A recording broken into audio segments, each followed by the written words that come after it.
Hello and welcome back to the Best for Britain studio. I'm Naomi Smith and joining me today is our Director of Campaigns, Carrie Mitchell. Welcome to the sofa, Carrie. Hi, it's great to be here.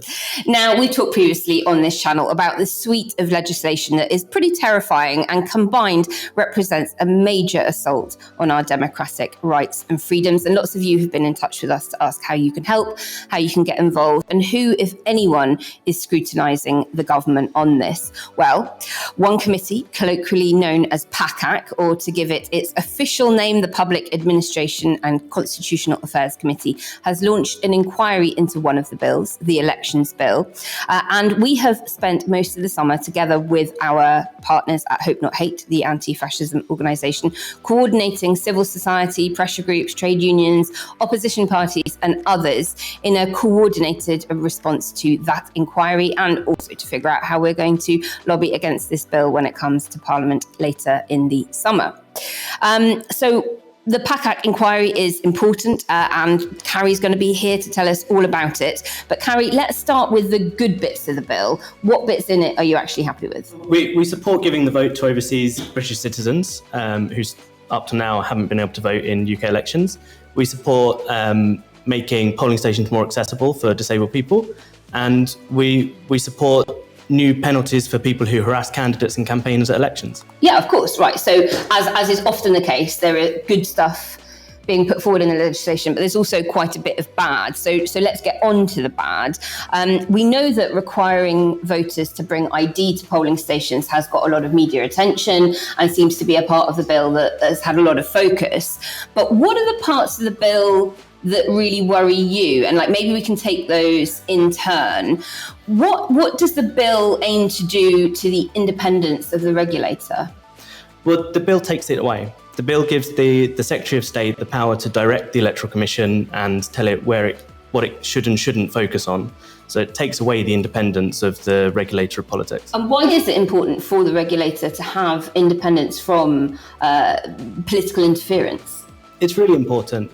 You've got to remember that the government is a political party. The politicians who this bill would give power to are members of a political party. And if they can direct the regulator of political parties as to what they can and can't investigate or focus on, then that gives them power to affect the elections where they themselves would be getting elected.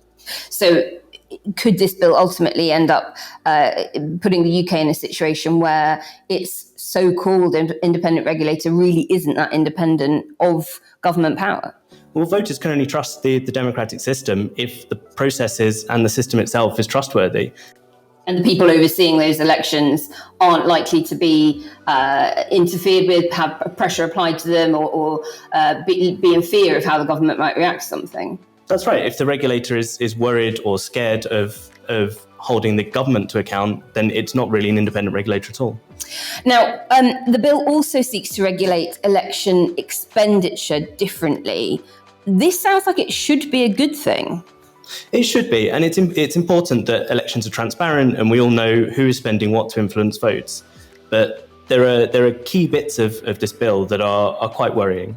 There's a key clause, clause 23, that gives the Secretary of State the power to decide who can and can't campaign at elections. So that would be for the full 300 days before polling day. The Secretary of State could decide that a whole nation or person is not allowed to campaign. What kinds of organisations could that mean? Well, it could be anything. It could be that the Secretary of State decides that trade unions should no longer campaign at elections. So a whole set of our public life is not allowed to campaign or spend money to campaign at elections about the issues they care about. Or another extreme example, the Police Crime and Sentencing Bill contains a raft of new rules against noisy protests and taking part in protests. The Secretary of State could decide that somebody convicted of breaking one of those new laws is no longer a fit person to take part in elections and could ban them. Now, the bill seeks to regulate things differently, like election expenditure. Now, this sounds like it should be a good thing. We should know who's spending money in what ways at election time. But there's been concern, particularly from civil society and the charity sector, particularly smaller organisations, that this might have a chilling impact on their ability to campaign both before and during an election. Talk us through our concerns around that. Well, the bill lowers the threshold for when organisations need to register with the Electoral Commission and do all the post-election reporting, the red tape stuff. So it lowers that from £20,000 spent in the year before an election to £10,000. And that might seem really sensible. Like, we should know who is spending money to campaign. But what £10,000 in a whole year means is about £15 per constituency. So it lowers it right down and will bring in all sorts of much smaller organisations that might not have the staff and the time and the capacity to deal with really complex election law. And it probably just means that lots of organisations will just be put off campaigning. I think I like to hear from a range of organisations at election time to decide who's got the best policies and hear from experts. And this just means that some organisations might not want to take part at all. And because they'd be fearful of falling foul of new regulation, is that right? I think so. Election law is really complex, and there's several bills, and this is just an extra one on top of the ones that already exist.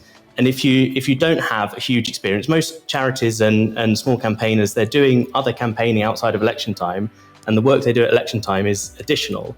And if it adds so much extra regulation and compliance work that they have to do, they might just decide it's not worth the hassle, and then we lose a voice from our democracy. Now, we often talk about a progressive alliance and tactical voting, as ways to make sure that under our first past the post system, we can get a fairer election result that better represents the breadth of opinion in the country. Is there a risk that this bill could end up making it more difficult / potentially even illegal for things like that to happen? It certainly makes it harder. The bill brings political parties into what's called the joint campaigning rules for the first time. And those are rules that say any two campaigners who are working together as a joint plan at elections, they have to do a whole extra bit of regulation. They have to report everything together. And political parties didn't used to be part of that. So you could run a campaign saying, vote for X party in this seat and Y party in that seat. That's right. And there was no risk of the joint campaigning rules applying. But that's going to change. And it probably means that a lot of campaigners will be worried about taking campaign stances on particular campaigners or parties just in case they fall into those rules. And for those wanting to work together in an electoral pact, it makes it just much harder. But political parties didn't have to worry about sharing invoice financial reports if they did an electoral pact. But this would mean they would have to. So they'd have to work together much more closely than just, well, we'll stand down here, you stand down a candidate there. It means their compliance teams have to share invoices and explain how their spending and election campaigns actually worked under the hood. And I suspect lots will not be willing to do that. And as you said earlier, smaller organisations just don't have big compliance teams. They don't have the legal bandwidth to navigate new and more complex rules, so may just opt out of campaigning altogether. Now, I'm the same as you. At election time, I like to hear what organisations whose values I share are saying in terms of who to vote for. And often what a small organisation might do is ask candidates to sign a pledge, whether it's on something environmental or animal rights or something like that. Do you think that this bill might have an impact on people's appetite to want to do that kind of activity? I think it probably would. Look, when the Lobbying Act came in 2014, it meant lots of charities suddenly found themselves regulated by election law, and lots of them have reported over the years since that they just stopped doing campaigning during elections just in case. And I think this will have the same effect. It'll mean all these voices that we should hear from elections, we should hear from housing charities about the party's housing policies and health charities about the party's health policies, will just stop campaigning and we'll be left only with the politicians and without civil society more widely. And surely a measure of a healthy democracy is how involved and active its civil society is. Now, as well as the elections bill, the government is also repealing what is known as the Fixed Term Parliament Act that was brought in during the coalition government 2010 to 2015, which meant that elections were held every 5 years. Now, obviously, we've had 2 elections since that act was passed, so the merits of it are debatable. But then now the government is now basically repealing that and giving all the power to the Prime Minister to more or less call a general election at their will. How does the elections bill interact with that? Well, electoral law kicks in 365 days before polling day. So the Fixed Term Parliament Act was an attempt to set a polling day every 5 years. You would know the date well in advance. So all of the regulation for that year running up to it was very clear and you knew when it started. When you have a snap election, which the Dissolution of Parliament Act will make all elections snap elections, the Prime Minister could decide that election day is in 6 weeks' time. So everything for the previous 365 days suddenly becomes regulated, and campaigners have to go back and look at everything they've spent money on and work out, was that something that could be considered election related? Was it not? How do I account for that? And equally, if you've spent lots of money on a campaign in the previous year, you might find your spending limit for the general election is much, much lower because you've already spent the money. So a cynic might say, having listened to this, that the government is bringing forward this legislation to dampen opposition by effectively making it terrifying for particularly smaller civil society organisations, but also trade unions and bigger pressure groups like ours, from holding the government to account at all, lest in a snap election, suddenly you have to look back and account for all of your expenditure on everything that might have been basically advising voters that the government party is not to be supported and opposition's parties are to be supported. What do you say to that? I think it's a huge concern. I think if you look at the elections bill and the police crime and sentencing bill and the new law limiting judicial review and all of these bills all together, it's a government seeking to hide from accountability. It's a government seeking to limit the ways that civil society and other politicians and normal people can hold the government to account. So the PACAC committee, in their inquiry, is one way that the government can be scrutinised on this, if not, totally held to account. Just for listeners, just explain what PACAC is and why they matter and why this inquiry matters. It's a parliamentary committee of MPs from all parties, and they scrutinise matters relating to the Constitution and public accounts. And they've launched an inquiry into the bill, and they're seeking evidence from anybody who's going to be affected by the bill. So we're helping civil society organisations to submit evidence, and we'll be happy to talk to the committee and tell them how this bill will affect. And hopefully they will recommend changes to the bill so that when MPs and Parliament looks at the bill next month, they'll have recommendations from this influential committee. So beyond this committee, how else can we hold the government accountable for this attack on our democracy?